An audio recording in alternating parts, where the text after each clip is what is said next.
Ghana.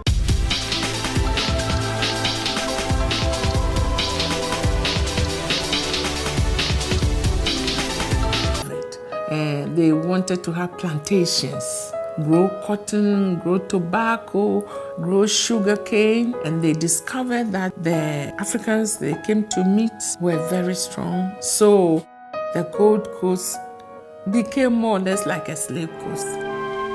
Ancient forts recall the latter centuries, an era of traders from Europe, a time of gold and slavery, a time of darkness. Emilia Castle was built in 1482 by the Portuguese to protect what they had discovered. It was the first fortification that was built for the trade.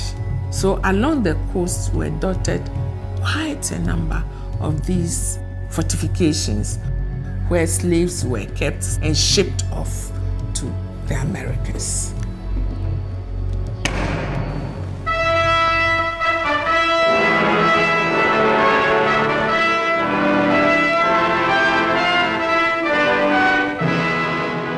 One second past midnight, March the 6th, 1957. The moment has come. Here in West Africa, a nation is born. Ghana is free. Ghana was the first country in sub-Saharan Africa to gain independence, and it was great news for Ghana and the rest of Africa. Fortunately, we had a leader, Kwame Nkrumah, who had experienced a bit of racism in the Americas, who had lived in Britain before, and so who was quite passionate about the rights of Ghanaians to take care of themselves. He said, we prefer independence with danger than servitude in tranquility.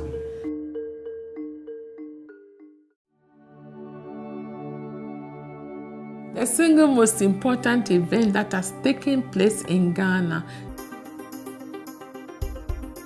I think we've achieved a lot, but we have a long way to go. And leadership and governance will make a real difference. The only way to acquire power legitimately in Ghana is to go through the ballot box. Ghana has a really terrific history of democratic strengthening in recent years.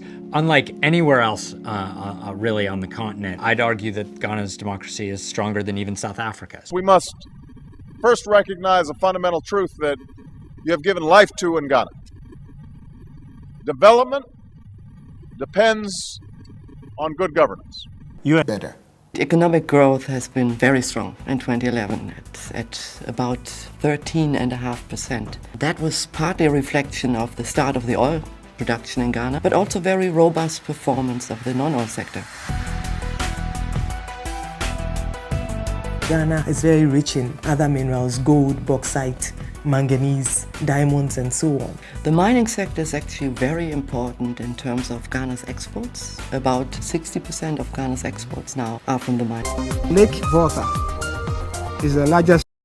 We have quite a lot of our women become more enterprising. They own factories, they're really doing business. I wanted to come back to Ghana and manufacture in Ghana. So I wanted to create employment for people here and help grow the fashion industry here in Ghana. As Ghana's booming now and Africa's booming, it would be good to be part of the...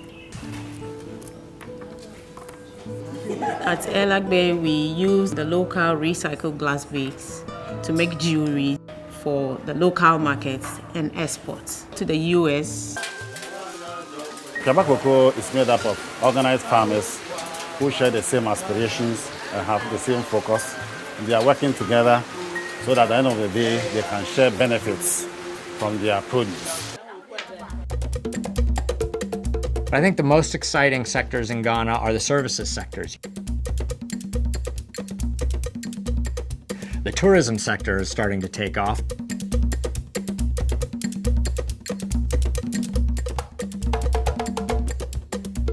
No problem. There are a lot of beautiful hotels being built now, and I fell upon the Monticello.